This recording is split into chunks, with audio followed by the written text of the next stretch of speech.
Imagine mga kayolo, yung entrance ng Grand Boracay Resort andito mismo sa main road in front of Balabag Lake.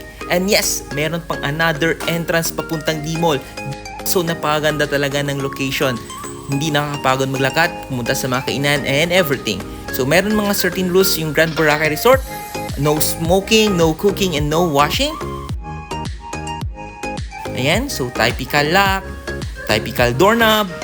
And by the way, andito pala tayo sa ground floor kasi walang hagdan, walang escalator, walang elevator. So nakakapagod umakyat sa itaas para mas ma-relax, mas mabilis yung transaction. Andito namin sa ground floor. Then we have here 2 lovely seats. Then they provided us also some gamit, then coffee, tea, sugar. So anytime you can have a coffee and tea with your family and friends and loved ones here. Ito yung kabuuan ng kwarto. Kita nyo, napaka-aliwalas. Yung color tone niya is kulay orange. Kita naman dito sa cabinet. Buksan natin. Anong laman? Yes, and it's a payong mga kayolo. You can use this payong anytime you want, kung mainit or maulan. Pero andito rin sa Boracay, bakit naman natin gagamitin to? Diba? Then 2 volts na wala naman tayong paggagamitan. Meron din palang TV. It's a 32-inch Samsung TV.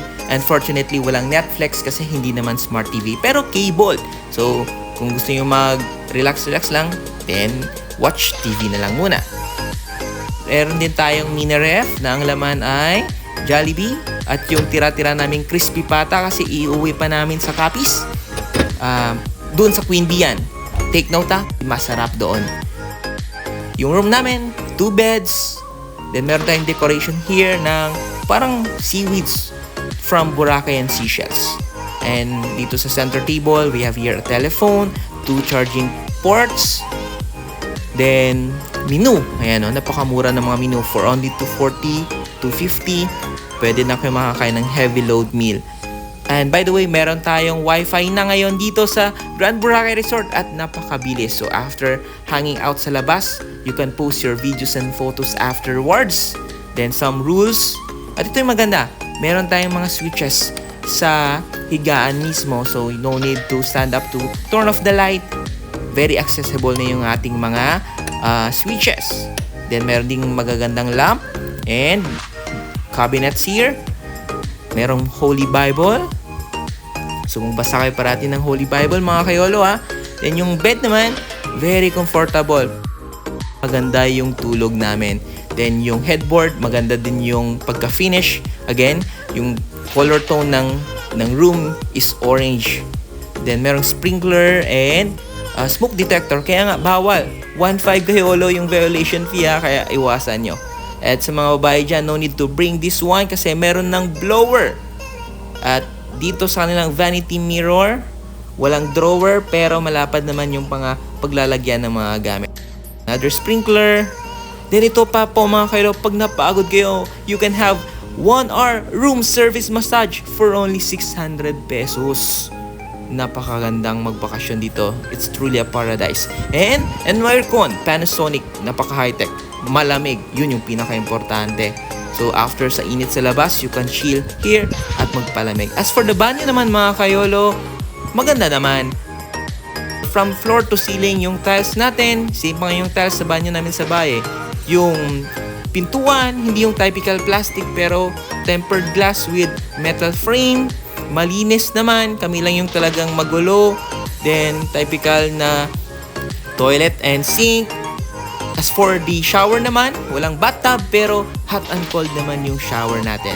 They also provided us shampoo, conditioner, toilet, yung mga basic na mga pangangailangan ba, as well as yung toothbrush and toothpaste. So again, ito yung kabuuan ng aming kwarto. Napakalapad para sa aming dalawa and it's very mabango, malinis at very accommodating yung mga staff nila. At most especially, andito tayo mismo sa main road. Okay? Few walks lang out of the beach. Paglabas mo, D-Mall na agad. Paglabas mo, main road na agad. Okay? So, meron tayong 2 seats here. You can tambay here. And nandito tayo ngayon sa labas. Ayan. First, second, third, fourth. Fourth floor talaga mga kayolo. So, napakataas. That's why nga, yung ground floor na lang yung pinili namin. By the way, ikalawang balik na namin dito sa Grand Boracay Resort. Kaya, dito kami ngayon sa ilalim. Ayan po yung entrance papuntang D-Mall ha. Napakalapit lang po dyan. Paglabas yung D-Mall, beach na mismo. So lahat ng mga pagkakainan nyo, andyan din. Very available, very accessible.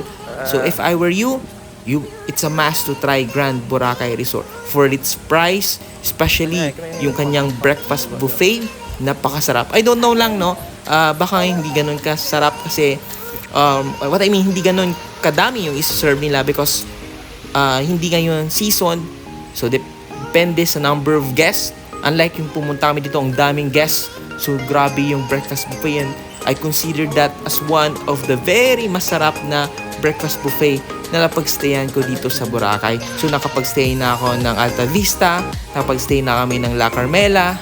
Nakapag-stay din kami ng Henan. Although yung Henan, iba na yung level ng Henan na. Pero for a typical breakfast buffet, napakaganda. So yun, doon po yung daanan papunta sa second floor. Doon po tayo nagbre-breakfast. Halika kayo, sama kayo dito sa labas mga kayolo. Ito yung tinutukoy ko na main road. So if nakapunta kayo sa Boracay, I'm sure very familiar kayo sa dito. Ito yung main kasi. Ito yung Balabag Lake mismo mga kayolo. Ayan. Dito usually bumababa yung mga tourist. Yan. Kaso nga lang, yung kalsada ngayon is sarado kasi parang fiesta ba? Or something like may showcase silang mga local fruits. Pero dito sa ating right side, meron binibentang lobsters. Yan. Ito yung, ayan o. Nandito yung Grand Boracay Resort. Nakakaligtan ng tao kasi. So as for the breakfast buffet, medyo konti. Tama nga naman. Medyo konti lang. Pero masarap mga kayolo. Mabubusog talaga kayo. Only. So, meron tayong plain rice. Kung ayaw nyo naman ng plain rice, meron tayong fried rice. Fried rice with vegetables and meat. So, bawal yung leftover mga kayola. They will charge you 300 pesos.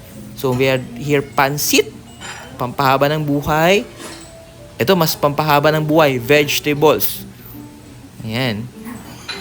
Then, ito, pork adobo mga kayolo with sili. Ito yung gusto ko.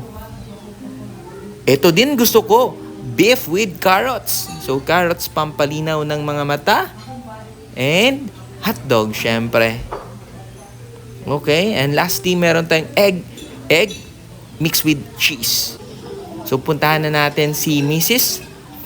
Dito pala tayo sa second floor mga kayolo nag-breakfast buffet. Dito kami sa labas pumesto para maganda yung view in front of their pool. At ito yung pinakamaganda. Okay? So come and visit Grand Boracay Resort mga kayolo.